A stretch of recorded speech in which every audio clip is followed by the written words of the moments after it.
So the idea is that you can start to see only what you prefer to see. And the power in this is twofold. One is that your subjective experience of life changes immediately, which means that you're no longer taking any cues from your circumstances.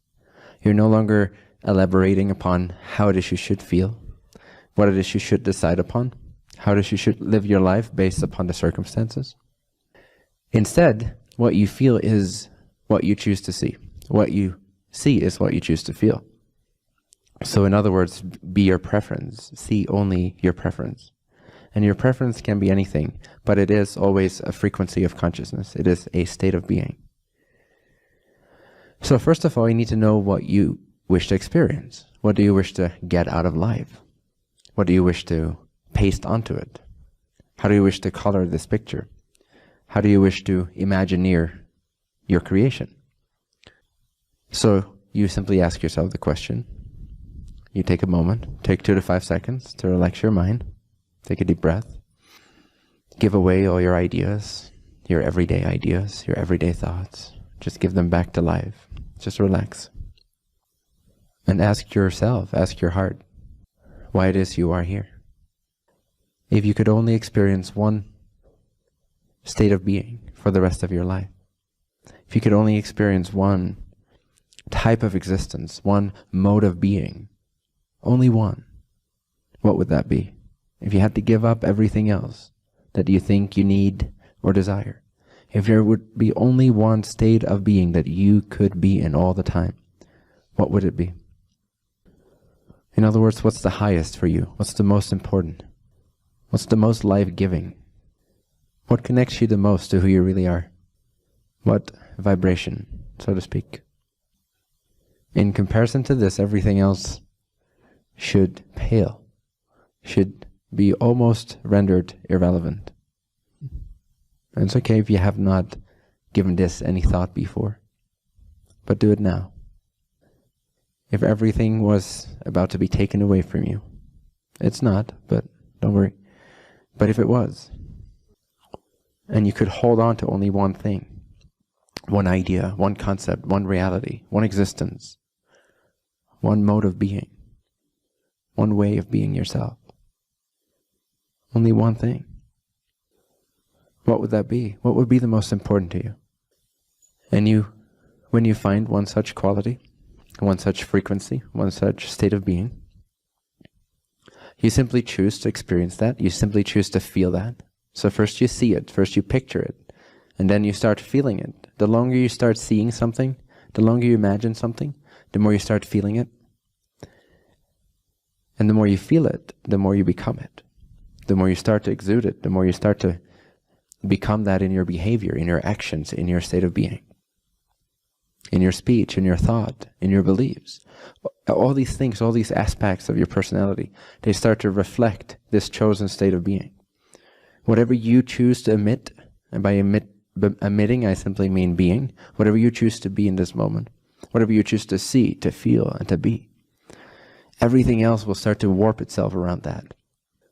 Literally, you are at the center of a vortex in a sense. The center of you could picture it as a cyclone or a tornado. And everything else just revolves around your center of gravity, your center of being. So whatever you place within that center, whatever you choose upon within that center, is inevitably going to dictate the flow of that cyclone, of that vortex, of that energy attraction point. Inevitably, this cannot be undone. In other words, if you are seeing, feeling, and being a certain frequency, everything else in your life starts to reflect this. It cannot not do this. That means that your mind starts to change. Even your body starts to change. Your physique starts to change. Your cells start to change.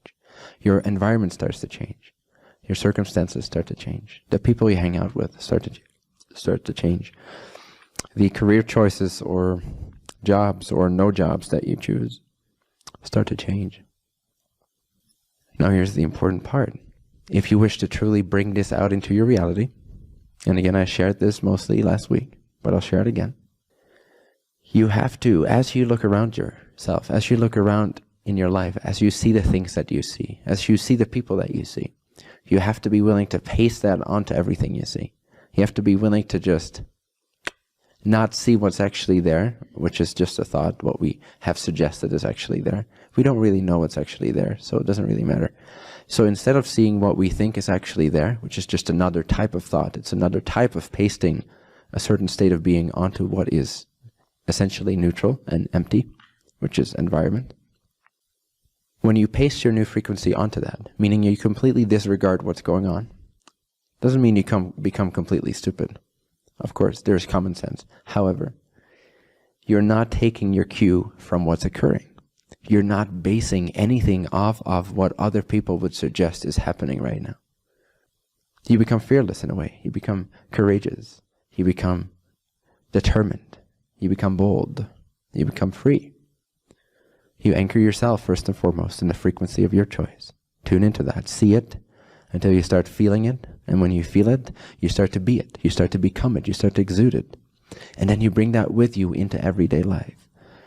You only see your preference. Your preferred state of being is all you see. So whether someone calls you an asshole or a pretty lady, you don't care. It doesn't matter either way. It's empty and neutral and meaningless. You simply keep seeing what you wish to see. You keep feeling what you wish to feel. You keep being and acting as you wish to be and act. And when your actions and your behavior, which is synonymous with being, when your behavior becomes so attuned to your chosen frequency of being, then your circumstances will again have to reflect that. If you respond, if you see, if you be, if you respond from your chosen frequency only, regardless of what happens outside of you, regardless of how other people would define that moment and say you should be acting accordingly, regardless of all that, if you keep responding to that moment how you would in your ideal chosen state of being, then that state of being will start to spill out into your environment, and it will start to rearrange, literally rearrange the space-time structure of your existence. This is how energy operates. It responds to you. Because energy, which is everything, does not have a will. It does not have a consciousness of its own. It has a consciousness in a sense, but it does not have a will of its own. Meaning that circumstances cannot actually impose upon you anything. They never have. Circumstances have never imposed upon you a single thing. Every single choice you made was made based on your own beliefs, based on your own perceptions, based on your own choices. It may have seemed like it was somehow indicated by circumstances, but this has never actually been the case. You have simply chosen, you've simply given your permission to make decisions based on how things looked in your life. But that was still out of your decision. That was still out of your self-permission. It actually was not indicated physically by your circumstances. And so since energy does not have a will of its own, it does not have an intention for your life, it does not have an inherent set of meanings and values. It literally is up to you, consciousness. You as consciousness. You as consciousness. It is up to you as consciousness to determine what life is like. And so in every moment, it takes its cue from you. Every moment, what we call energy, what we call this projection of consciousness, what we call this dream existence, is literally taking its cue from your state of being, from your choices, from your behavior, from your beingness.